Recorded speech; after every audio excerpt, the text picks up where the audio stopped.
Welcome to our property segment, Real Deal, and today we're going to be looking at the how-tos of renting a place to live in. What do you have to do to come out of the negotiations with budget intact and a place you're happy with? Well, first thing is to become a savvy renter. You've got to avoid the common pitfalls that renters make, and to tell us what exactly those are, we're joined this morning by Hemma Sundaram from real estate agency SLP Scotia. Thanks for being here this morning. So if you are a first-time renter, where's the first place to start?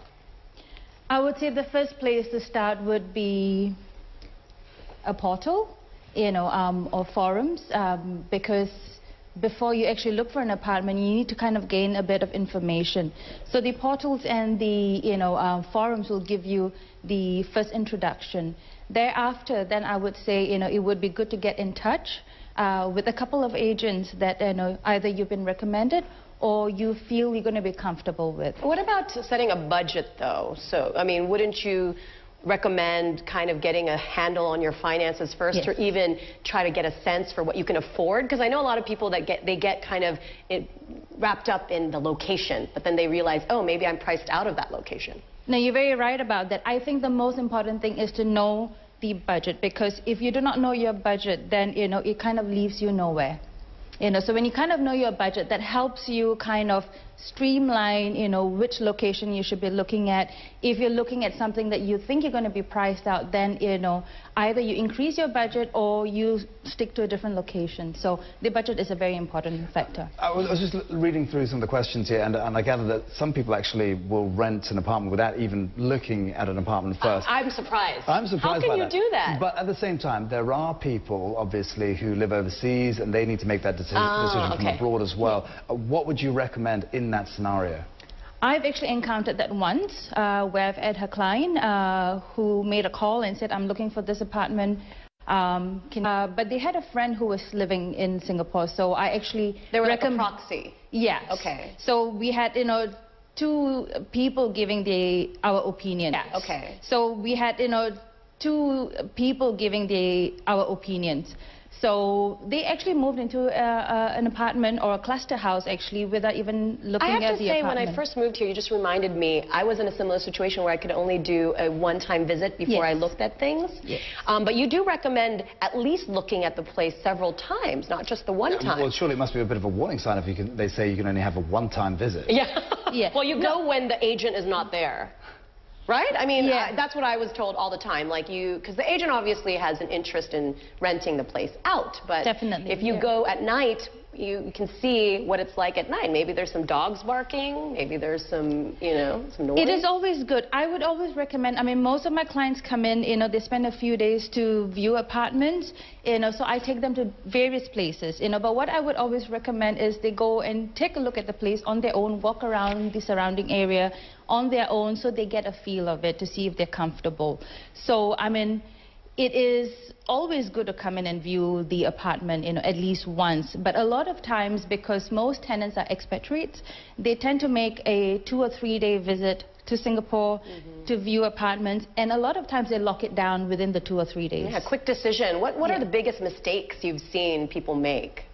I would say the biggest mistake is not using an agent, not engaging an agent. Of course you say that, you're an agent. I would say, no, but the thing is, I'll tell you the reason why.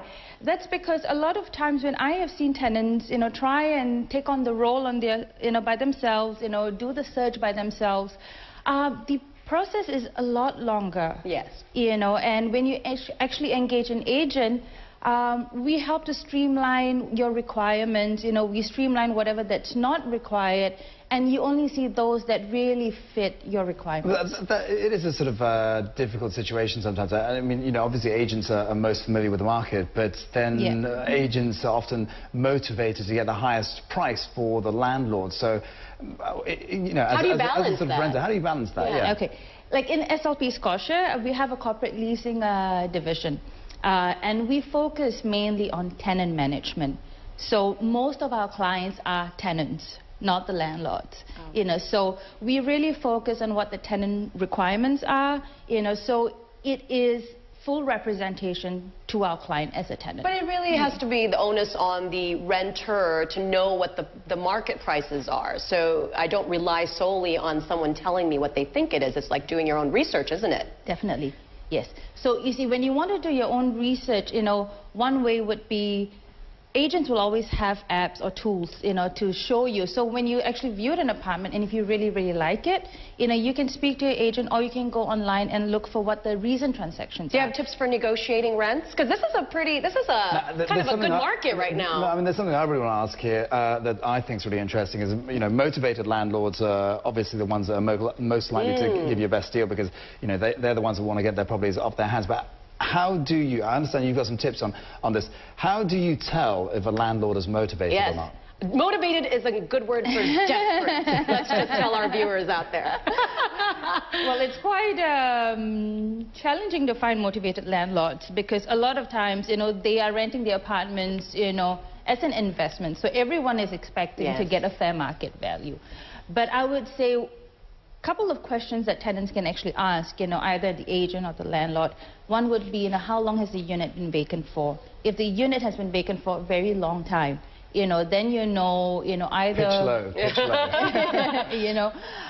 Or there could be a reason why it's been vacant, The second thing would be to find out what the last offer was, or if there was any last offer, So if there was a last offer, and it was close to the asking price, and it was not rented to the person, then, you need to find out what exactly happened there. I know in the U.S., I don't know if you have that here, but in the U.S. market, you could find out whether the rent has been reduced over a certain point of time. So do you have access to that information? No, but here? usually it shows up on the website. So if you've been tracking that particular development, if you see, a development that's asking 7,000, negotiable, and then it goes down to maybe say 6.5, negotiable. So if you kind of keep track on it, you will know that it's going down. Yeah, so I mean, so the tips then for negotiating once you find something that you like? I would say it really depends on how fast you plan to, rent an apartment. So if it's a vacant unit, then of course the landlord would want the unit to be, occupied as soon as possible. So if you can move in as soon as possible, that is a good negotiating factor. If of course, the profile of the tenant, I always try to pitch the profile of my tenant, so that, it looks good to the landlord. They have a good credit rating, they have stable income, things like that. Well, I mean, just on that point, what about when you think about rental budgets? I mean, what are the things you should consider? Because it's not just the cost of the apartment itself per month, is it? I would say what you need to do is when you're looking just at the apartment, it's not just the budget that's important. A lot of times you need to know what really your requirements are. So, some of the questions I usually ask my tenants would be, how many bedrooms do you require?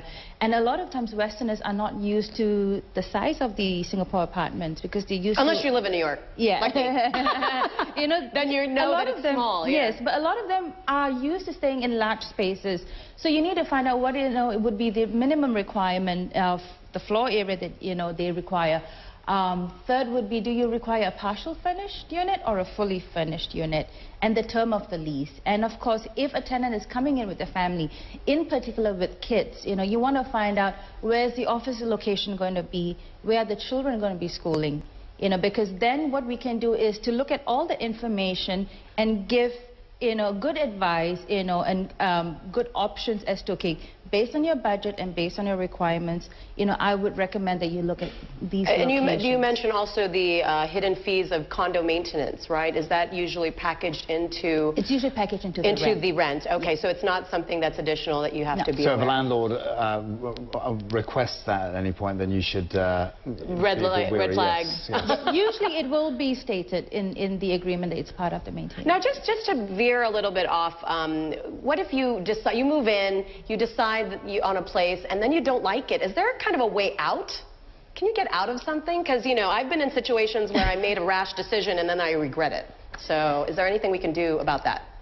Actually, it will be quite difficult, to be honest, because, I mean, at the end of the day, when you're renting a place, there is a legal obligation between the landlord and the tenant. So if you ever do inquire that, my advice would be to either seek legal counsel or to even ask your agent to seek their legal counsel for advice. But most of the time, there is a lock-in period that you need to kind of fulfill. Yeah, I found that it's about 2 years commitment, and then if you break your lease, obviously this is a very sensitive topic to me, Patrick. I'm probably on the market, but anyway. All right, well, that is all we've got time for, but thank you very much indeed for those tips. Hemma Sundaram from real estate agency SLP Scotia on the how-tos of becoming a savvy renter and finding the ideal rental property for less.